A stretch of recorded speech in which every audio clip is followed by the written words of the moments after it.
देश दुनिया की नजरें फिर पाकिस्तान और अफगानिस्तान की सीमा पर हैं। इस्तांबुल में शांति वार्ता के बीच अफगान सीमा के पास हुई ताजा झड़पों में 5 पाकिस्तानी सैनिक और 25 आतंकियों की मौत हो गई।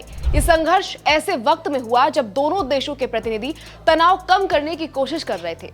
इस घटना ने एक बार फिर पाकिस्तान अफगानिस्तान संबंधों में तल्खी पैदा कर दी है और दक्षिण एशिया की सुरक्षा पर सवाल खड़ा कर दिया है। पाकिस्तानी सेना का कहना है कि शुक्रवार और शनिवार यानी 25 और 26 अक्टूबर को अफगानिस्तान की ओर से आतंकवादी समूहों ने पाकिस्तान की सीमा में घुसने की कोशिश की। ये हमले खासकर खैबर पख्तूनख्वा के कुर्रम और उत्तर वजीरिस्तान जिले में हुए, जो पहाड़ी और कठिन इलाके हैं और काफी वक्त से आतंकवाद के लिए जाने जाते रहे हैं। सैनिकों के मुताबिक घुसपैठ की कोशिश के दौरान आतंकवादियों ने भारी हथियारों का इस्तेमाल किया। जवाबी कार्रवाई में पाकिस्तान ने कई आतंकियों को मार गिराया, लेकिन साथ ही सीमा पार सुरक्षा पर गंभीर खतरा भी उजागर हुआ। वहीं पाकिस्तानी सेना ने रॉयटर्स को बताया कि अफगान सरकार की नीयत पर सवाल खड़े हो रहे हैं। सेना ने कहा कि हाल की घटनाओं ने दोनों देशों के बीच भरोसे को गंभीर नुकसान पहुंचाया है। इस बयान से साफ होता है कि पाकिस्तान अफगानिस्तान पर आतंकियों को शरण देने का दबाव डालना चाहता है। पाकिस्तान के रक्षा मंत्री ख्वाजा आसिफ ने भी चेतावनी दी कि अगर इस्तांबुल वार्ता में समझौता नहीं हुआ तो ये खुली जंग में बदल सकती है। उन्होंने उम्मीद जताई कि अफगानिस्तान शांति चाहता है, लेकिन हाल की घटनाओं ने स्थिति को फिर से तनावपूर्ण बना दिया।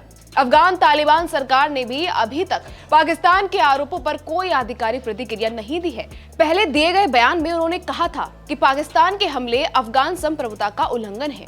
तालिबान ने आतंकियों को शरण देने के आरोपों को खारिज किया, लेकिन हाल ही के झड़पों ने उनके खिलाफ सवाल उठाए हैं।